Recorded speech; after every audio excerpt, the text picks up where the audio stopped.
എന്തായാലും മാത്യു വിചാരിച്ചു കാണില്ല നമ്മൾ സമയത്തിന് കാശ് കൊടുക്കുന്നു. ഞാൻ രൂപയുമായിട്ട് കയറി ചെന്നപ്പോഴേ അവന്റെ കണ്ണ് തള്ളിപ്പോയി. വേഗാവട്ടെ, ഒമ്പരയ്ക്ക് ട്രാവൽ ഏജൻസിൽ എത്താനാ പറഞ്ഞിരിക്കുന്നത്.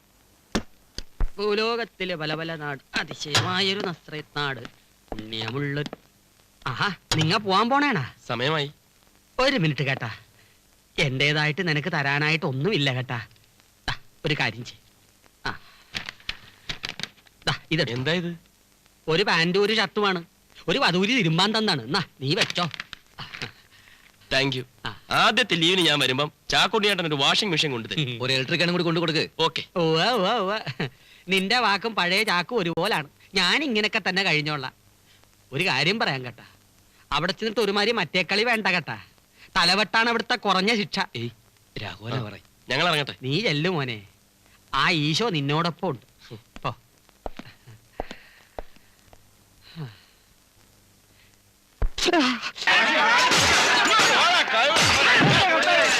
ഒരു മിനിറ്റ്, ഞാൻ പറയുന്നത് അയ്യോ, ഇടിക്കോ തൊടിക്കോ എന്താ വേണോ ചെയ്തോ. എന്നെ തല്ലിച്ചോന് നിങ്ങളെ കാശിയിലേക്ക് കിട്ടാൻ പോകുന്നില്ലോ. സിമ്പിൾ വേണം, ആൾക്കാരത്ത് സിമ്പിൾ.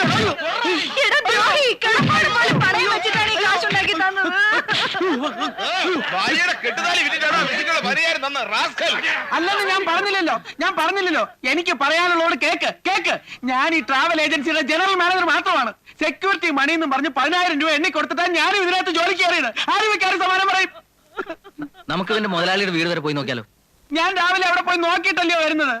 സകല സാധനങ്ങൾ എടുത്തോണ്ട് ആ കാലമാടം മുങ്ങിയിരിക്കുക.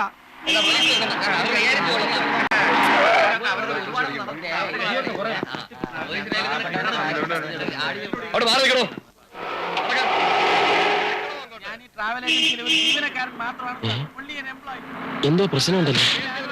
പോയി നോക്കാം. ഞാൻ നിരപരാധിയാണ്. എന്റെ അടുത്ത് അല്പമെങ്കിലും സിമ്പതി ഉണ്ടെങ്കിൽ നിങ്ങൾ വന്ന് എന്നെ ജാമ്യത്തിൽ ഇറക്കി. പ്ലീസ് എന്നെ കൈ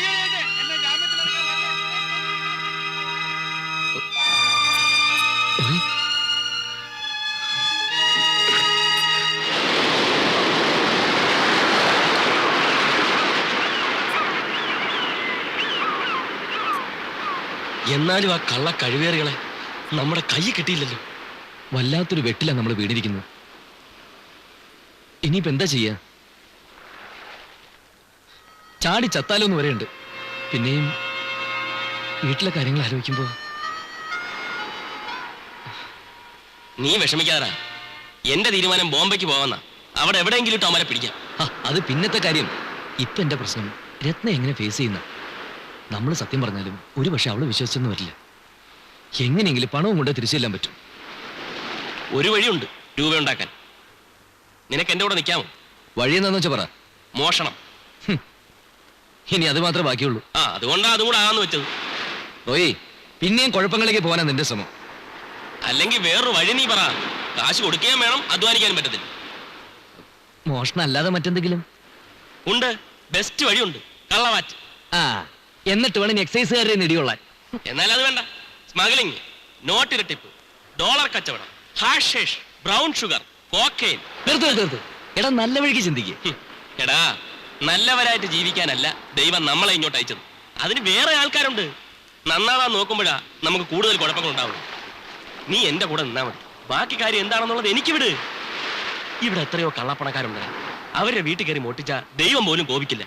അവന്മാരിട്ട് പോലീസിനെ അറിയിക്കാനും പോലും.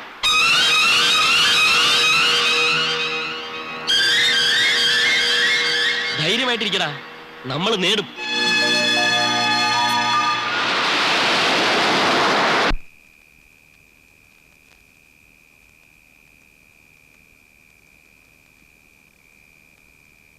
കുഴപ്പമില്ല, കേറാം. എടാ, അവസാന നിമിഷം ഞാൻ വീണ്ടും ചോദിക്കുക, ഇത് വേണോ? വേണം. ഒരുമാതിരി മറ്റേ വർത്താനം പറയരുത്. വെളുക്കുന്നവരെ വെള്ളം കോരിട്ട് കൊടവിട്ടടയ്ക്കുന്ന ഏർപ്പാട് കാണിച്ചാലുണ്ടല്ലോ. നീ ഒന്നും അറിയണ്ട, കൂടെ എന്നാ മതി. എല്ലാം ഞാൻ ഏറ്റ്.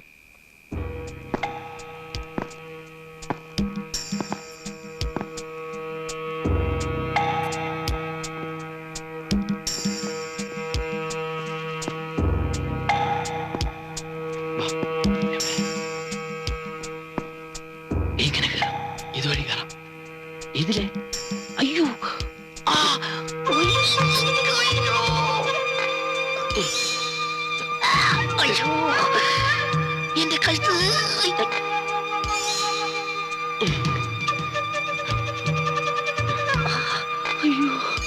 കേറി വാ.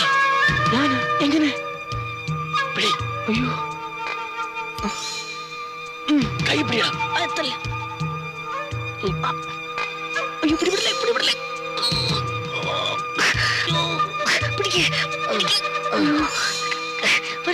ചർച്ച വിടുന്നു.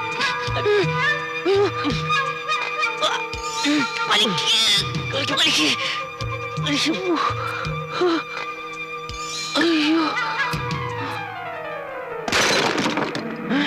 ഓയ്.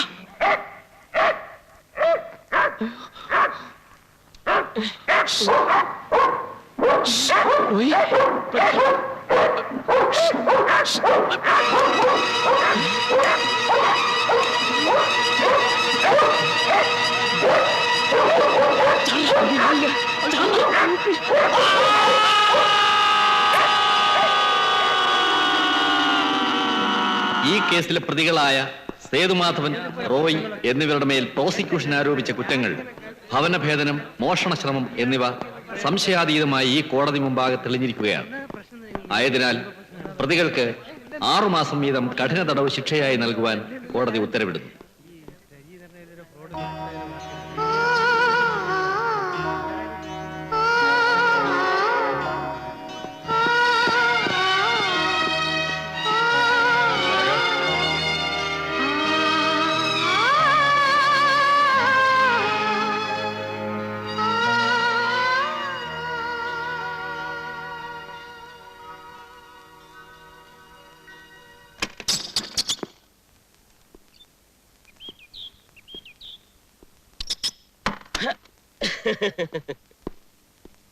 ഇവിടെ വലിയ മാറ്റമൊന്നും സംഭവിച്ചിട്ടില്ലല്ലോ. നമ്മൾ കേറിയപ്പോ ഉള്ളതുപോലെ തന്നെ. പോയിച്ചു വരട്ടെ സാറേ. ഞാൻ വിചാരിച്ച 6 മാസം കൊണ്ട് എന്തെങ്കിലുമൊക്കെ ഒരു മാറ്റം വരുമെന്ന്. നിനക്കെന്താടാ ഒരു മൗനം? ജയിലിൽ വിട്ട് പോകുന്നതിന്റെ ദുഃഖം? എടാ, സമൂഹത്തിൽ നിലയും വിലയും ഉണ്ടാവണമെങ്കിൽ ജയിലിൽ കിടക്കണം. പലരും മഹാന്മാരായത് തന്നെ അങ്ങനല്ലേ? നീ എന്താണോ ഒന്നും മിണ്ടാത്തത്? ഇനി എന്താ നിന്റെ ഉദ്ദേശം? അങ്ങനെ വഴിക്ക് വാ. ഇനി നമ്മുടെ മുന്നോട്ടുള്ള ഓരോ ചുവടുകളും വളരെ ശ്രദ്ധിച്ചായിരിക്കണം. അബദ്ധങ്ങളിൽ ചെന്ന് ചാടാതിരിക്കാൻ മാക്സിമം ശ്രമിക്കണം. ഉദാഹരണത്തിന്, അന്ന് നമുക്ക് പറ്റിയ മണ്ടത്തരം, വീടിന്റെ ഗേറ്റിലെ നായ് ബോർഡ് ശ്രദ്ധിക്കാതിരുന്നാൽ ഇനി അത് ഉണ്ടാവാൻ പാടില്ല. ഈ 6 മാസം നിന്നെ പോലെ താടി വളർത്തിയ സമയം കളയല്ലായിരുന്നു ഞാൻ. വളരെയധികം കാര്യങ്ങൾ പ്ലാൻ ചെയ്ത് കഴിയും. എന്റെ ലിസ്റ്റിൽ അടുത്തത് ഈ സിറ്റിയിലെ ഏറ്റവും വലിയ കള്ളപ്പണക്കാരനായ അലുവാസേട്ടന്റെ വീടാണ്. അവിടെ ആവുമ്പോൾ പട്ടിയുടെ ശല്യമില്ല. ഇന്ന് തന്നെ ആവാല്ലേ? ഇല്ല, ഞാൻ ഇനി ഒന്നിനുമില്ല. ഇതുവരെ ചെയ്ത തെറ്റുകൾക്ക് ശിക്ഷയായിട്ട് ഞാൻ ഈ 6 മാസത്തെ കണക്കായിക്കോളാം. ഇനിയെങ്കിലും എനിക്ക് മര്യാദ ജീവിക്കണമെന്നുണ്ടോ? അതെ, ഇത്രയും കാലം നമ്മൾ ഡബിൾസ് കളിച്ചില്ലേ, ഇനി സിംഗിൾസ് കളിക്കാം. ഇറങ്ങിയില്ല, അതിനു മുമ്പേ തമാശ തുടങ്ങി. ഉളുക്കുവേ. ഞാൻ സീരിയസാ. നമ്മൾ ഇവിടെ വെച്ച് പിരിയുന്നു. ഇന്ന് മുതൽ നിനക്ക് നിന്റെ വഴി, എനിക്ക് എന്റെ വഴി. നീ ഇടത്തോട്ടാണെങ്കിൽ ഞാൻ വലത്തോട്ട്, അല്ല തിരിച്ചാണെങ്കിൽ അങ്ങനെ.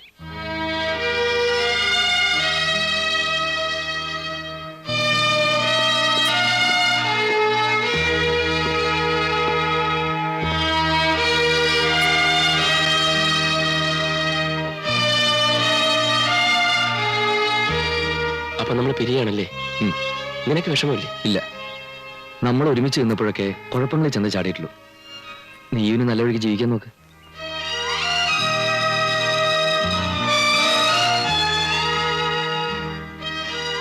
ശരിയല്ലേ? Good luck.